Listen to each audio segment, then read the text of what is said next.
The restaurant froze. The Mafia boss's daughter was sobbing uncontrollably, and nobody dared move, until a waitress stepped forward, defying every rule of survival. What she said next didn't just calm the child, it changed the boss's life forever. No one in the restaurant dared to move. Not when the little girl's screams echoed through the chandeliers. Not when the man holding her, tall, tattooed, dangerous, slammed a hand on the table, trying to calm her down. It wasn't just a child crying. It was fear, grief, a pain that ripped through every corner of that elegant dining room. Waiters froze behind trays. Guests whispered. And at the center of it all stood Adrian Moretti, the man everyone in the city feared to cross. But that night, he didn't look powerful. He looked broken. The little girl in his arms, Sophia, barely 5, cried so hard her tiny fist beat against his chest. Her voice cracked. "Mama, I want Mama." Adrian's jaw tightened. His amber eyes, sharp and cold, shimmered with something no one thought he could feel.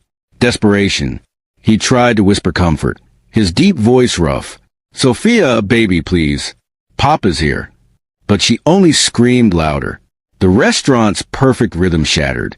The manager hissed under his breath, "Nobody go near him. Nobody."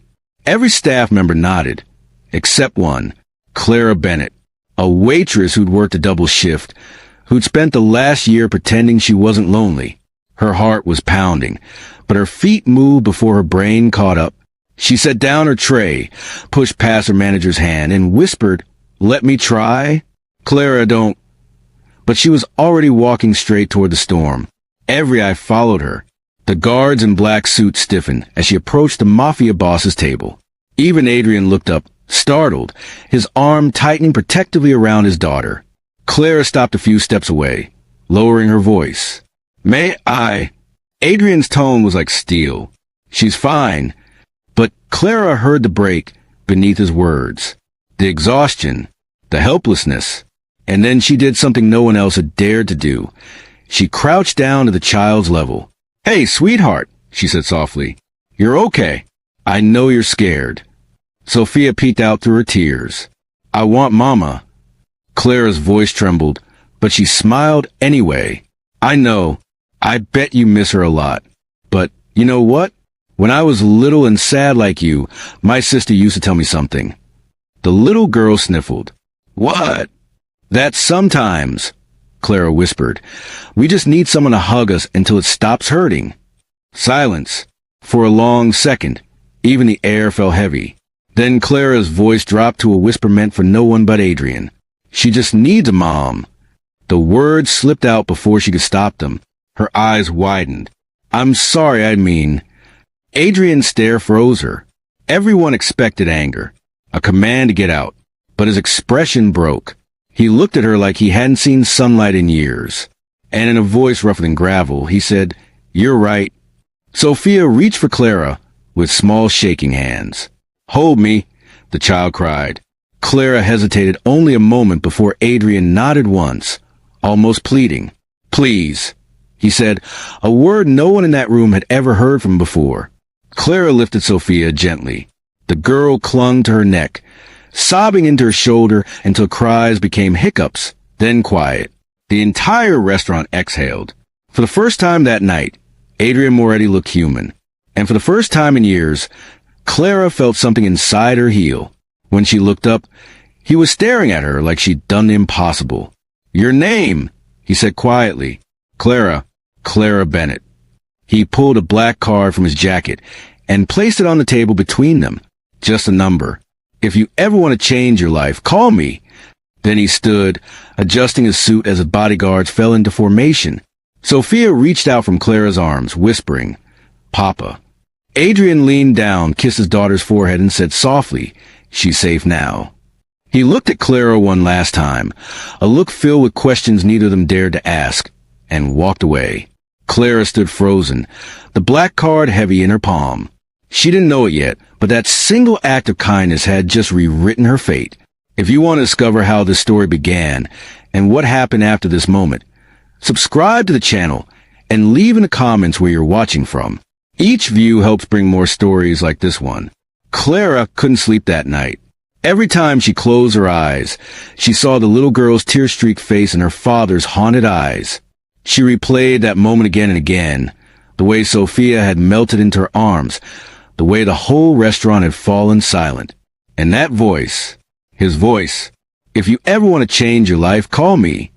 The black card lay on her bedside table, like a secret. No name, no title, just a number printed in silver.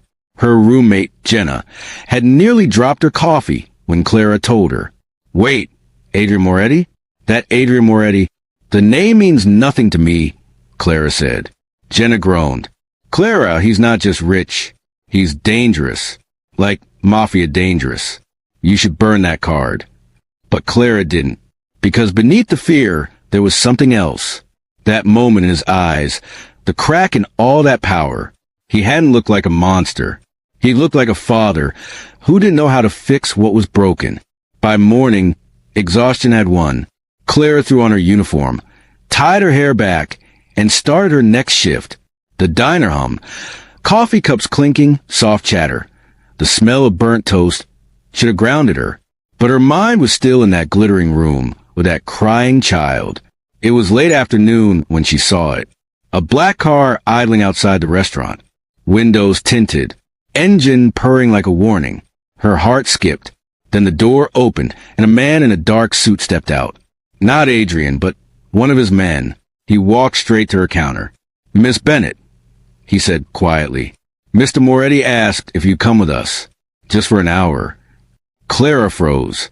"Why?" He said you'd understand. She should have said no. Every instinct screamed it. But something stronger pulled her forward. Curiosity, compassion, maybe fate. The ride was silent, except for the steady hum of the car. When the gates finally opened, Clara realized they weren't driving to an office. It was a mansion, tall iron gates, fountains, and walls that whispered money and danger. A woman in her 50s opened the door before Clara could knock. "Miss Bennett, I'm Rosa. Mr. Moretti is expecting you." Clara stepped inside and stopped breathing. Marble floors. Crystal chandeliers. Silence, so heavy it felt sacred. Then she heard it, crying. Her heart sank. She followed the sound down the hallway and found Adrian on the floor of a massive living room. His perfect suit jacket was gone, sleeves rolled up. Sophia sat in front of him, surrounded by scattered toys, crying as if her small heart couldn't take one more minute of sadness. Adrian looked up. For the first time since that night, she saw something flicker in his eyes. Relief. "Thank God," he murmured. "She's been like this since morning." He started to reach for his daughter, but Sophia turned away. "Papa bad," she cried, burying her face in her hands. Adrian's shoulders slumped. He looked helpless, a man who could command armies but couldn't comfort his child. Clara walked closer, lowering herself onto the floor beside Sophia. "Hey, princess," she said softly. "Looks like it's been a rough day." Sophia hiccuped, peeking at her. "Mama's gone." Clara's voice trembled. "I know, sweetheart, and that hurts. But she want you to laugh again, you know that?" The little girl sniffled. "Don't know how." Clara smiled through her own tears. "Then we'll learn together." Sophia's crying faded into silence. Adrian knelt beside them, his hand brushing his daughter's hair. For the first time in months, she didn't flinch. Clara looked up at him. "She's not broken, Adrian. She's just waiting for someone to remind her it's okay to feel." He stared at her, stunned, almost reverent. "She listens to you," he said quietly. "No one else can reach her." Clara stood slowly. Maybe it's not about reaching her. Maybe it's about seeing her. For a long moment, neither spoke. The air between them was heavy, but not with fear. Something else was forming there, fragile, new, and terrifyingly human. Finally, Adrian straightened, his tone softer now. "I want you to stay. Help her. Name your price." Clara shook her head. "I'm not for sale." He smiled faintly. "Everyone has a price, Miss Bennett." "Not this time," she said, turning toward the door. But before she left, she glanced back and saw Sophia clinging to her father's leg, calm for the first time all day. Maybe she wasn't the only one healing. That night, when Clara lay in bed, She didn't dream of danger or fear. She dreamed of a man who looked untouchable until he wasn't, and a little girl who'd found peace, if only for a moment, in her arms. For the next 2 days, Clara tried to forget the mansion. She scrubbed tables, refilled coffee cups, smiled at strangers, but her mind kept drifting back to that little girl's tearful face. And those eyes, amber, piercing, and full of pain he never spoke of. She hated that she couldn't shake them. Her manager noticed the distraction. "You look miles away, Bennett." "Trouble?" She forced a smile. "Just tired. Get some rest." "You look like you've seen a ghost."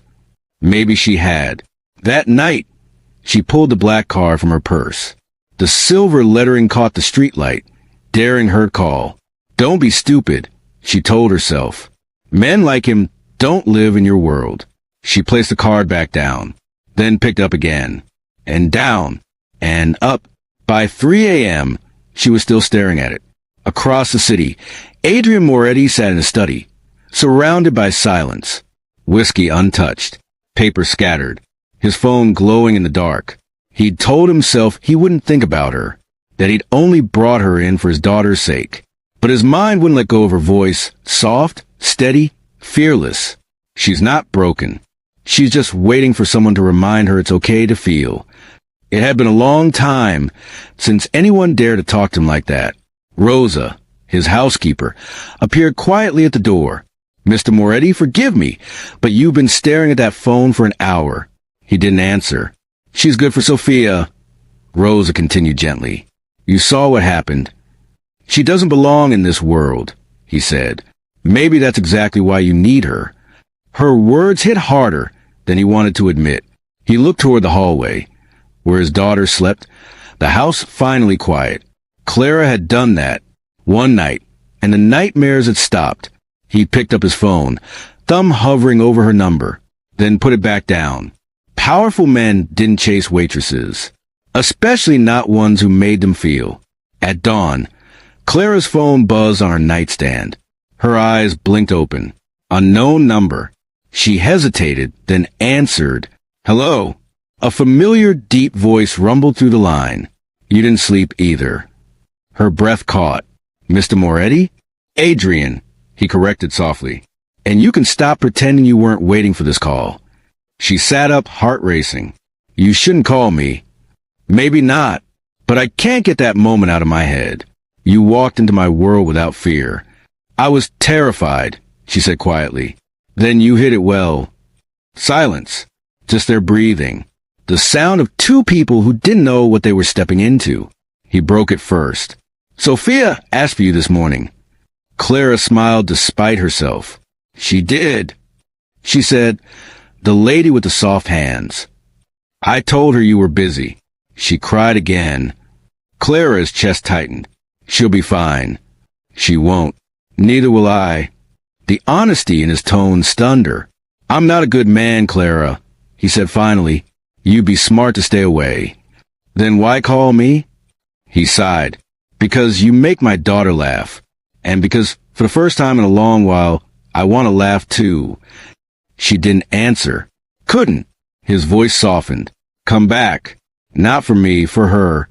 When the call ended, Clara sat in silence, the phone still warm in her hand.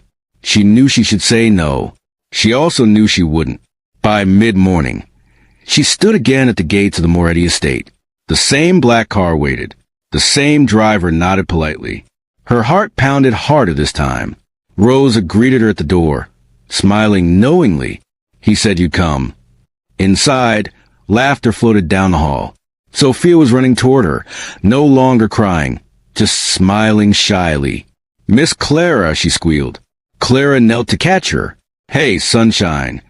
Then she looked up and saw Adrian watching from the doorway, arms folded, tie loosened, exhaustion still clinging to his expression.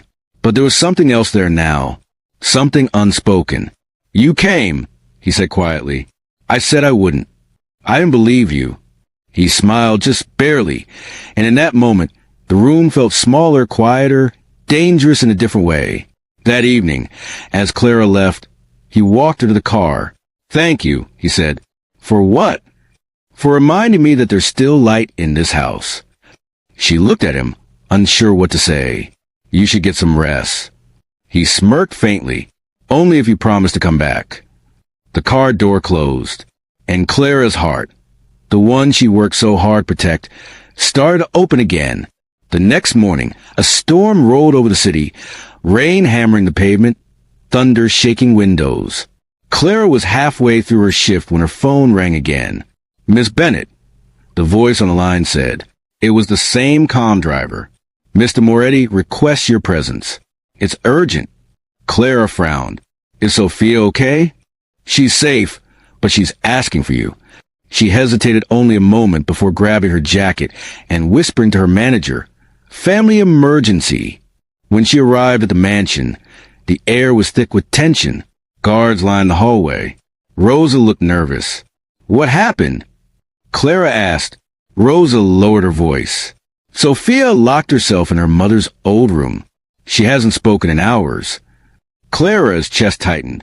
"Where's Adrian?" "In there." Clara pushed open the heavy door. The room was dimly lit, smelling faintly of lavender and old memories. Sophia sat on the floor, clutching a framed photo of a beautiful woman, her late mother. Adrian stood helpless by the window, his fists clenched. "She found the picture this morning," he said quietly. "I tried to take it, but she screamed. I didn't know what to do." Clara knelt beside the child. "Sophia?" The girl's small body trembled. "Mama's gone forever," she whispered. Clara's heart broke. "I know, sweetheart. But sometimes the people we love don't leave us. They stay here." She pressed a gentle hand to the girl's chest, right where it matters most. Sophia blinked up at her. "In my heart." Clara smiled through tears. "Exactly." Adrian exhaled shakily, the first sound of relief he'd made in hours. If you're still watching right now, you probably love stories like this. So don't forget to hit subscribe. There's more coming. Over the next few days, the rain didn't stop. Neither did Clara's visits. What started as an emergency turned into routine. She'd show up early, make Sophia breakfast, and read stories in the garden when the weather cleared. Adrian often joined them, standing at a distance, pretending to be busy but watching every move, especially Clara's. He didn't understand how she did it, how she made his daughter laugh again, how she made him feel like something other than a weapon. One afternoon, Clara found him in his study, staring at an old photograph, his wife holding a newborn Sophia. "You miss her," she said gently. He didn't look up. "Every day." "Does it ever stop hurting?" "No," he said simply. "You just learn to live around the pain." Clara nodded. "I understand that." He finally met her eyes. "Who did you lose?" She hesitated. "My little sister. Drunk driver. I was supposed to pick her up that night." Adrian's expression softened. "And you blamed yourself." "Still do," she whispered. The room was silent, except for the soft patter of rain on the windows. "You're not the only one carrying ghosts, Clara," Adrian said quietly. "The difference is yours make you gentle. Mine make me dangerous." "Maybe that's why you need each other," she replied. Something shifted between them then, an invisible thread pulling tighter. That evening, Sophia refused to sleep unless Clara stayed. Adrian walked her to the guest room.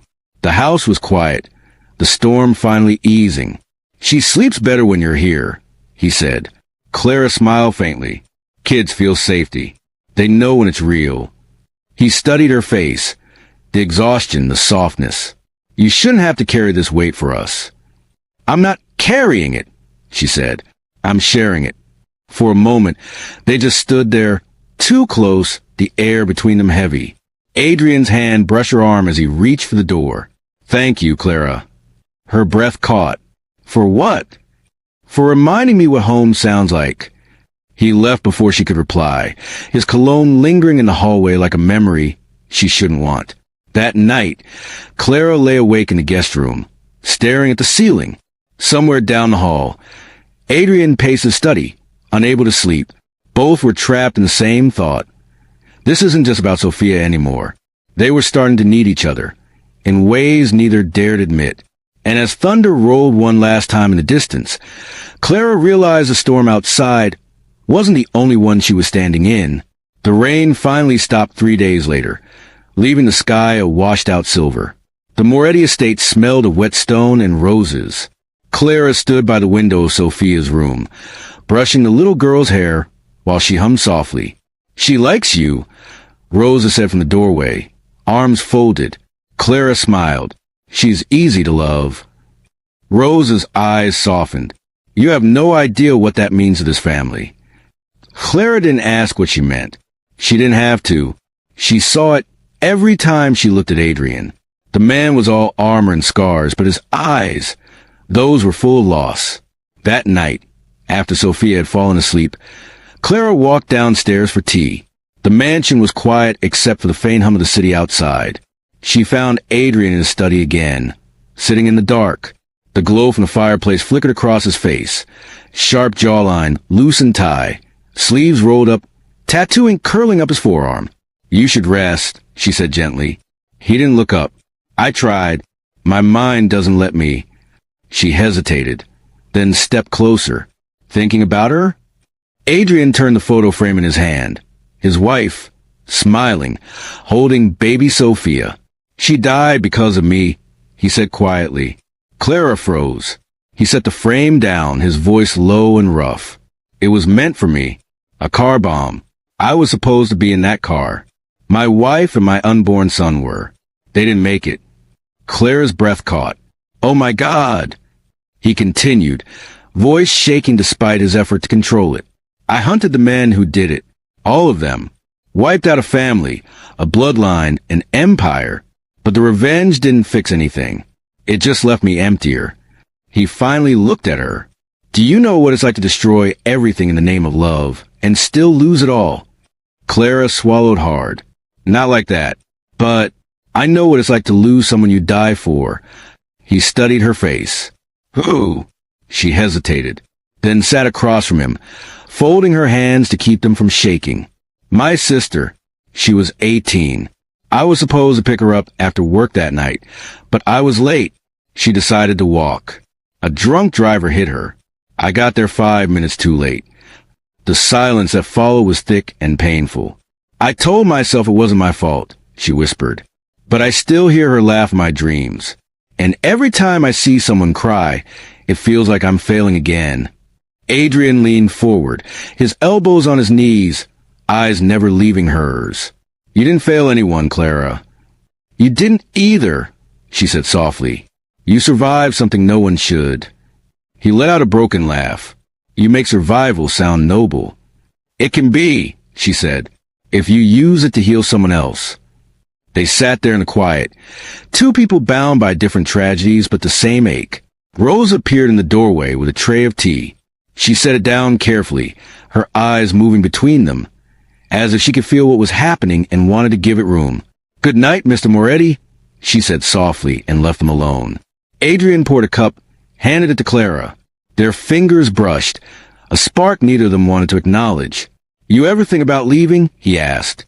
"All the time," she said. "But I stay because Sophia needs me." He looked at her with something unreadable. "And if I told you I need you too?" Clara's heart skipped. "Then I'd say that's dangerous." He smiled faintly. "Everything worth having is."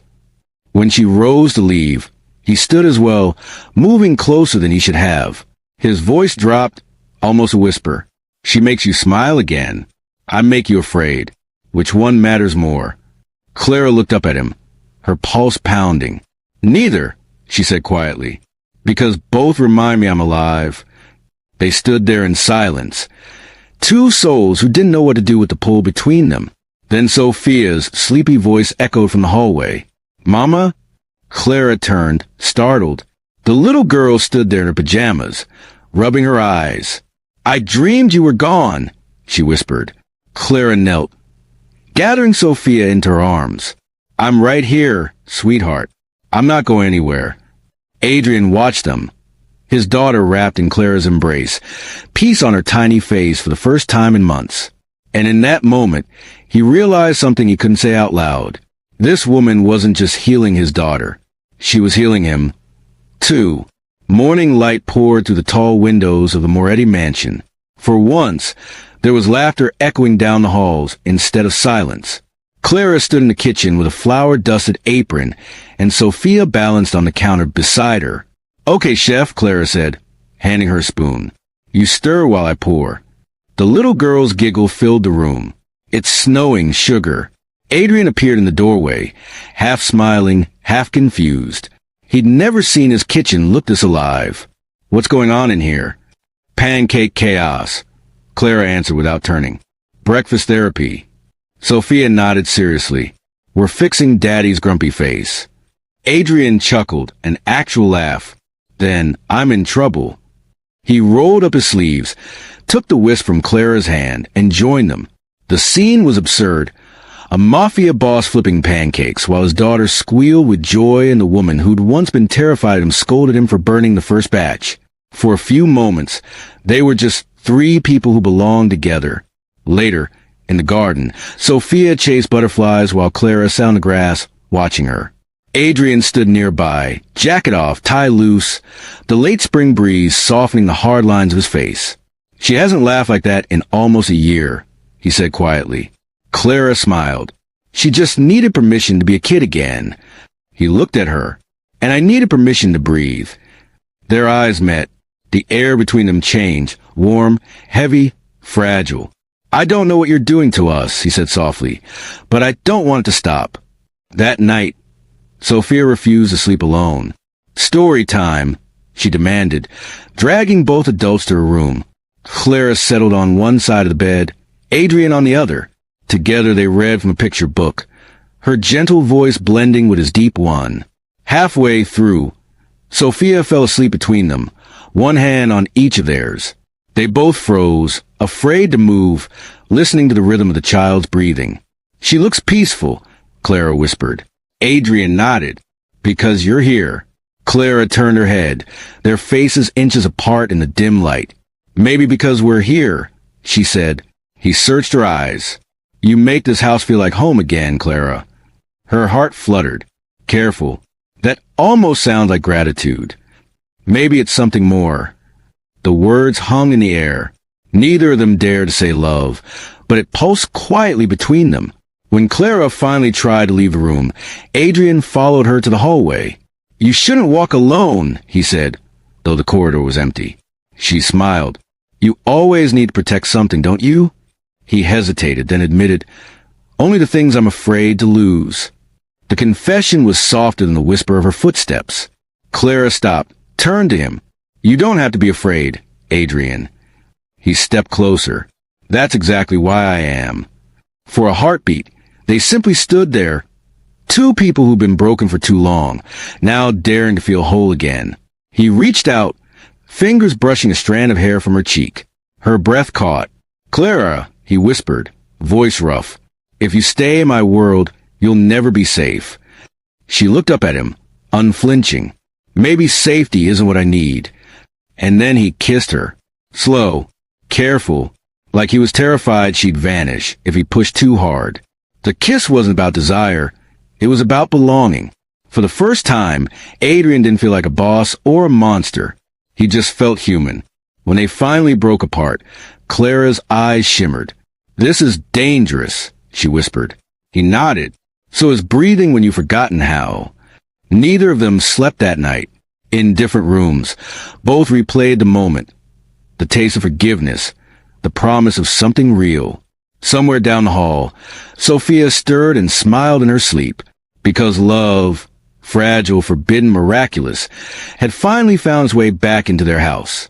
The next week passed like a dream. Laughter became part of the house again. Light replaced silence. But in Adrian's world, peace never lasted. It started small, a phone call in the middle of dinner. He excused himself, jaw tight, voice low. Clara could hear only fragments through the door. "No. Handle it quietly. No mistakes." When he came back, his smile was thin, brittle. "Everything okay?" she asked. "Business," he said. "Nothing for you to worry about." But his eyes told a different story. That night, Clara tucked Sophia into bed. The little girl clung to her hand. "Mama, will you still be here tomorrow?" Clara's heart squeezed. Always, sweetheart. When she turned around, Adrian was leaning on the doorframe, watching silently. You shouldn't promise forever, he murmured once Sophia was asleep. Why not? In my world, forever doesn't last. Clara crossed the room. Then make it last, Adrian.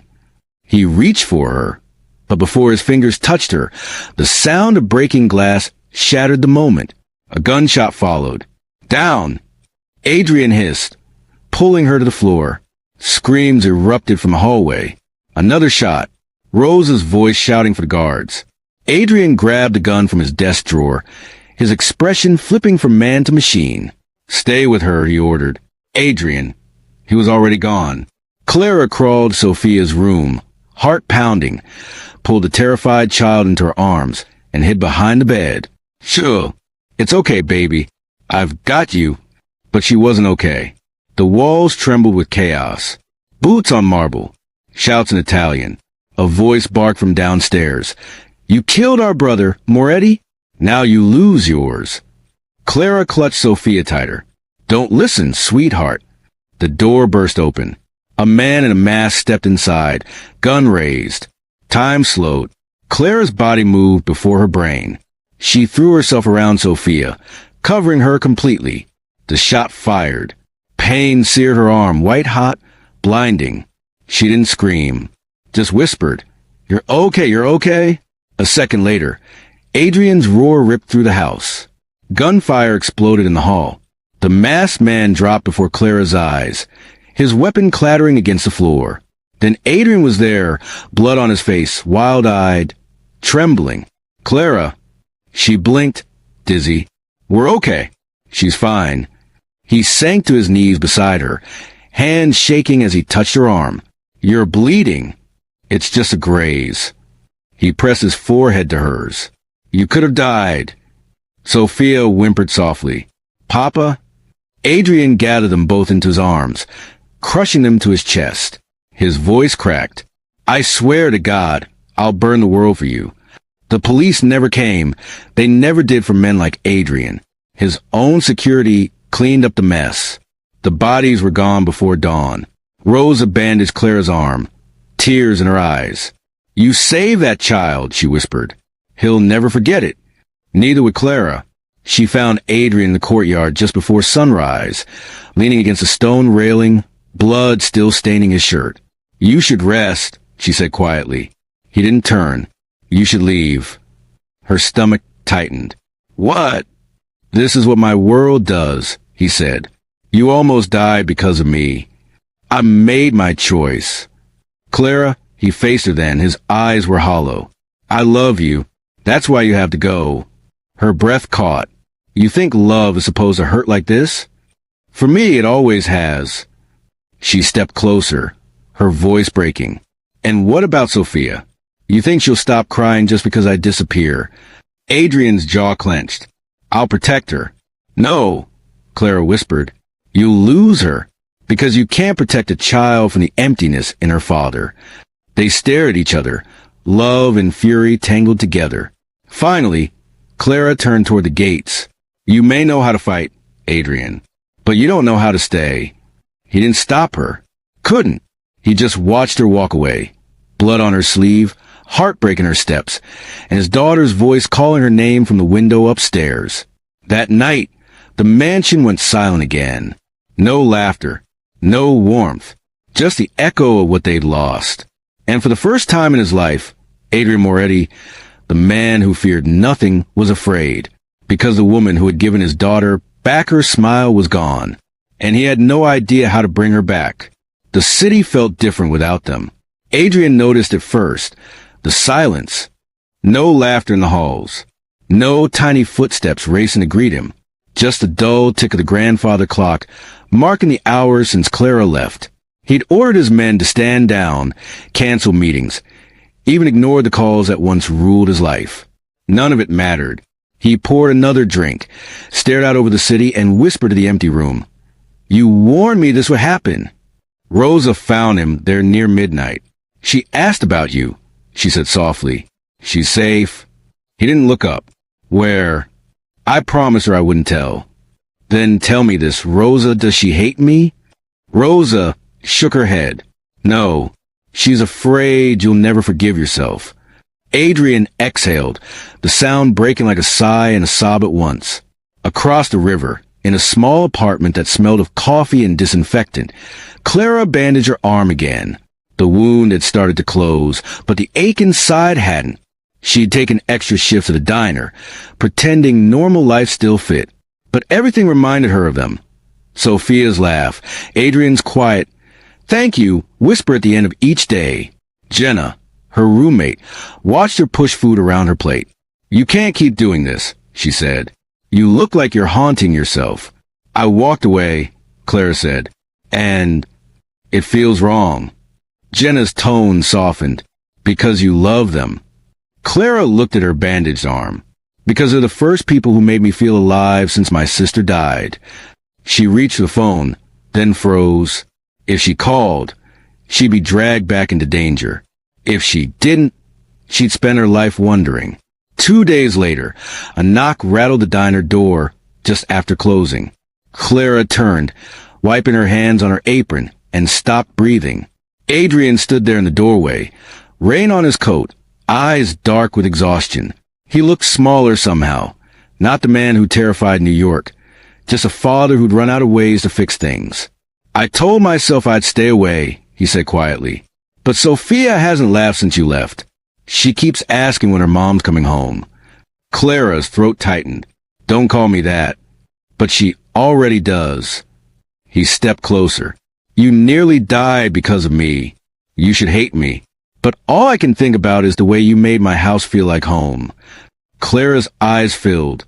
"You can't keep doing this, Adrian. You can't pull people into your darkness and expect them to survive it." He nodded slowly. "Then help me change it." She blinked. "What?" "I built my life on fear. I don't want my daughter growing up thinking that's love." For the first time, he looked uncertain. "I don't know how to be different," he admitted. "But if you'll come back, I'll learn." The words cracked something open inside her. She reached out, touched his face. The stubble scraped her palm, real and human. "You don't need to be perfect, Adrian. Just present." He closed his eyes. "I can do that."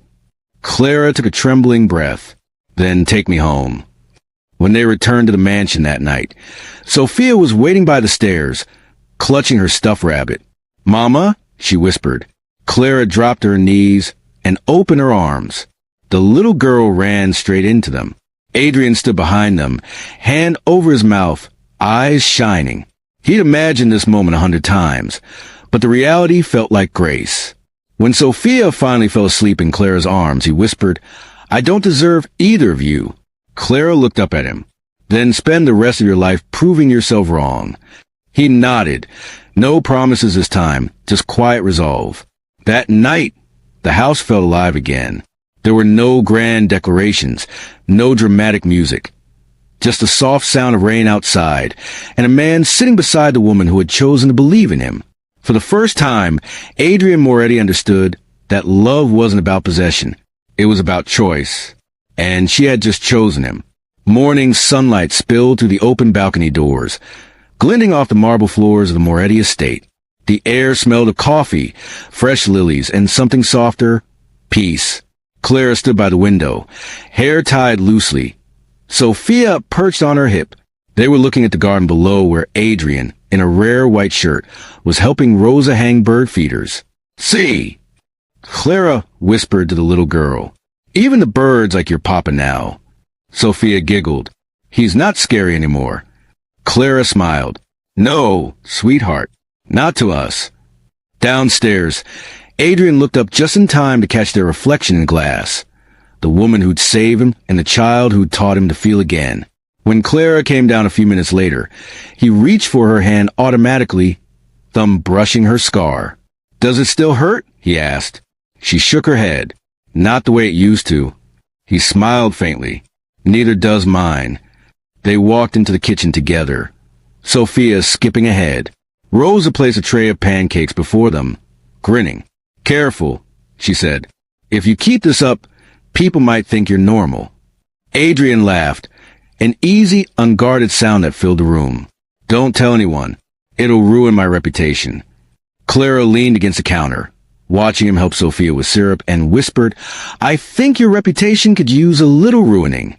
Later that day, they visited the restaurant, the same one where it all began. The same booth, the same smell of coffee and cinnamon rolls. The waitress who greeted them did a double take. Mr. Moretti, you eat here. Adrian smiled. Only where the best people work. Clara nudged him with her elbow. You mean used to work. They sat in the booth, Sophia coloring quietly between them. Do you ever think about that day? Clara asked softly. I do, he said. You look terrified. I was broken, he admitted. She smiled. Guess we were both in the right place at the wrong time. He reached across the table, lacing his fingers with hers. No, we were just right on time. A few months passed. The Moretti name began to fade from the newspapers. The empire quietly restructured, the violence replaced with legitimacy. Adrian had sold off parts of his criminal network, redirecting his fortune toward rebuilding neighborhoods he'd once controlled through fear. Clara helped open a children's foundation under Sophia's name, a place for kids who'd lost parents to violence. Adrian funded it, but Clara ran it. And every evening when the day ended, he came to pick them up, his suit traded for a rolled-up shirt, his gun for a smile. Ready to go home? He'd ask. And Clara would always answer, we already are. One evening, as the sun dipped low, Clara found him sitting in the garden, watching Sophia chase fireflies. You know, she said, the night we met, I thought you were the coldest man I'd ever seen. Adrian chuckled. And now I think you're the warmest one who just forgot how to feel. He turned to her, voice low. You gave me my life back, Clara. You gave me purpose, she replied. He reached into his pocket and pulled out a small velvet box. Then let's not waste another day of it. Her hand flew to her mouth. Inside, a simple ring glowed against the fading light. Sophia came running out of breath. Papa, did you do it? Adrian laughed. You were supposed to stay hidden. She giggled. I wanted to see Mama say yes. Clara's eyes brimmed with tears. You planned this together? He nodded. Our first family secret. She took a shaky breath and whispered, Yes, Adrian. 1,000 times yes. Sophia squealed. We're a family now. That night, as they watched fireworks from the balcony, Adrian wrapped his arms around Clara's waist and rested his chin on her shoulder. Do you ever miss your old life? She asked. He shook his head. No. It died the moment you walked into that restaurant. Clara smiled, leaning back against him. And what was I? The bullet that missed, he said softly, and the heartbeat that came after. They stood there under the quiet sky. The man who once ruled through fear, the woman who taught him love, and the child who made them both whole. For the first time in years, the world felt safe, because they had each other. Before you go, hit that like button, subscribe to join our growing family of story lovers, and drop your country in the comments. Let's see where our stories are reaching today. Thank you.